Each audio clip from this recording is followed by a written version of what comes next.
स्त्री और राक्षस एक समय की बात है। एक छोटे से गांव भूतियापुरवा में अजीब घटनाएं घटने लगीं। गांव के लोग बताते थे कि रात के समय एक स्त्री सफेद साड़ी में गांव के पास वाले जंगल में घूमती है। वह स्त्री गांव के लोगों को अपनी ओर आकर्षित करती और जो भी उसके पीछे जाता वह कभी लौटकर नहीं आता।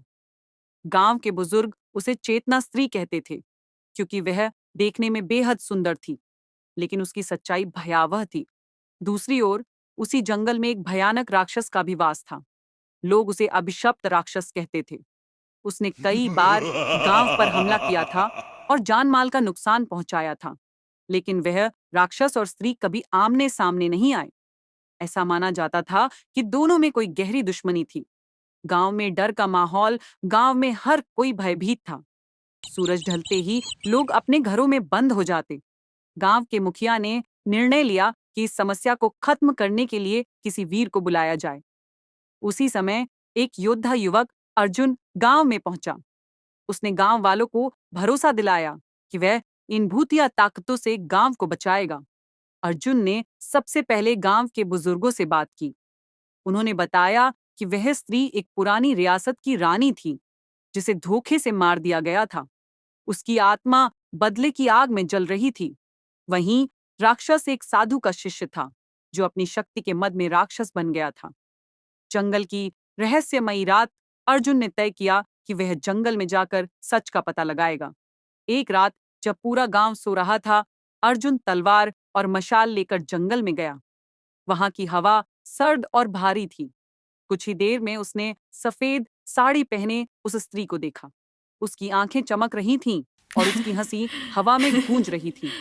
अर्जुन ने उससे पूछा, तुम कौन हो और गांव वालों को क्यों तंग करती हो? स्त्री ने हंसते हुए कहा, मैं तब तक चैन से नहीं रह सकती जब तक मेरा बदला पूरा न हो, लेकिन तुम्हें यहाँ आने की सजा भुगतनी होगी। अर्जुन ने अपनी तलवार निकाली।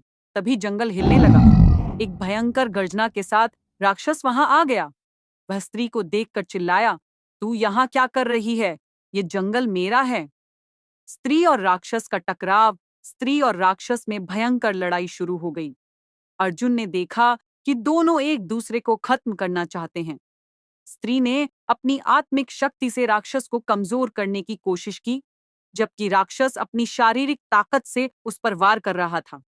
अर्जुन ने मौके का फायदा उठाते हुए अपनी तलवार से राक्षस पर वार किया। राक्षस घायल होकर चीखने लगा। उस चीख ने स्त्री की आत्मा को कमजोर कर दिया। अर्जुन ने समझदारी से राक्षस को खत्म कर दिया और फिर स्त्री की आत्मा को शांत करने के लिए उसकी कहानी सुनी।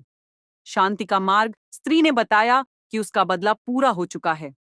उसने अर्जुन से धन्यवाद कहा और वहां से गायब हो गई। जंगल एक बार फिर शांत हो गया। अर्जुन ने गांव लौटकर सबको बताया कि अब डरने की जरूरत नहीं है। गांव वाले उसे हीरो मानकर उसकी पूजा करने लगे।